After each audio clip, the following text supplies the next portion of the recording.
ಮತ್ತೊಂದು breaking news ಇದೆ. ಕೇಂದ್ರ ಸಚಿವ ರಮೇಶ್ ಜಿಗಜಿಣಗಿ ಒಬ್ಬ ಭಯೋತ್ಪಾದಕ.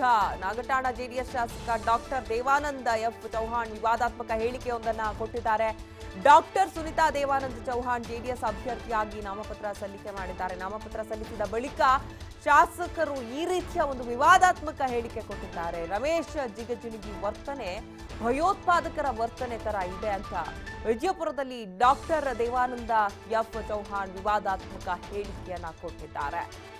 ಇನ್ನು ಚೌಹಾಣ್ ಭಯೋತ್ಪಾದಕ ಹೇಳಿಕೆಗೆ ರಮೇಶ್ ಜಿಗಜಿಣಗಿ ಕೂಡ ಟಾಂಗ್ ಕೊಟ್ಟಿದ್ದಾರೆ. ನಾಮಪತ್ರ ಸಲ್ಲಿಸಿದ ಬಳಿಕ ರಮೇಶ್ ಜಿಗಜಿಣಗಿ ಪ್ರತಿಕ್ರಿಯೆ ಕೊಟ್ಟಿದ್ದಾರೆ.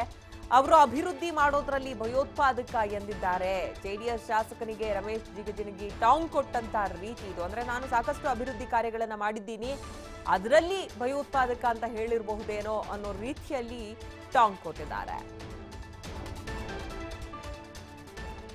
ಕೇಂದ್ರ ಸಚಿವ ರಮೇಶ್ ಜಿಗಜಿಣಗಿ ಒಬ್ಬ ಭಯೋತ್ಪಾದಕ ಅನ್ನುವಂಥ ವಿವಾದಾತ್ಮಕ ಹೇಳಿಕೆಯನ್ನ ನಾಗಠಾಣ ಜೆಡಿಎಸ್ ಶಾಸಕ ಡಾಕ್ಟರ್ ದೇವಾನಂದ್ ಎಫ್ ಚೌಹಾಣ್ ಕೊಟ್ಟಿದ್ದಾರೆ. ಡಾಕ್ಟರ್ ಸುನಿತಾ ದೇವಾನಂದ್ ಚೌಹಾಣ್ ಜೆಡಿಎಸ್ ಅಭ್ಯರ್ಥಿಯಾಗಿ ನಾಮಪತ್ರ ಸಲ್ಲಿಕೆ ಮಾಡಿದಂತ ಸಂದರ್ಭದಲ್ಲಿ ಒಂದು ಹೇಳಿಕೆಯನ್ನ ಕೊಡ್ತಾರೆ. ರಮೇಶ್ ಜಿಗಜಿಣಗಿ ವರ್ತನೆ ಭಯೋತ್ಪಾದಕರಂತಿದೆ ಅಂತ ವಿಜಯಪುರದಲ್ಲಿ ದೇವಾನಂದ್ ಎಫ್ ಚೌಹಾಣ್ ಕೊಟ್ಟಂತ ಒಂದು ವಿವಾದಾತ್ಮಕ ಹೇಳಿಕೆ ಇದು. ಇನ್ನು ಈ ಹೇಳಿಕೆಗೆ ರಮೇಶ್ ಜಿಗಜಿಣಗಿ ಕೂಡ ಟಾಂಗ್ ಕೊಟ್ಟಿದ್ದಾರೆ.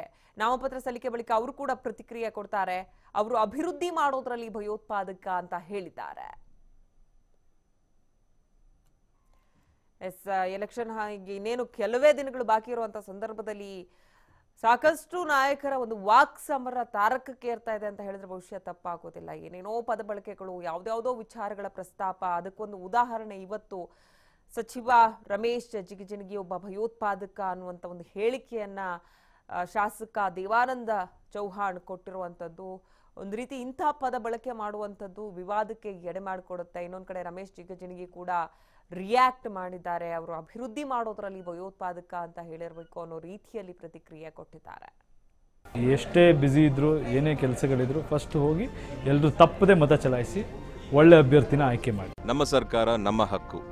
ಸೊ ಹಾಗಾಗಿ MP ಎಲೆಕ್ಷನ್ಸ್ ಬರ್ತಾ ಇದೆ. ನಾನು ವೋಟ್ ಮಾಡ್ತಾ ಇದ್ದೀನಿ, ನೀವು ಸಹ ವೋಟ್ ಮಾಡಿ ಈ ಒಂದು ಜವಾಬ್ದಾರಿನ ಸರಿಯಾಗಿ ನಿಭಾಯಿಸ್ಕೊಳ್ಳಿ.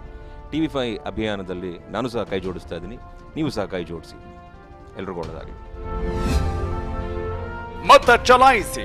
ನಮ್ಮ ಮತ ನಮ್ಮ ಹಕ್ಕು. ಇದು TV5 ಕಳಕಳಿ.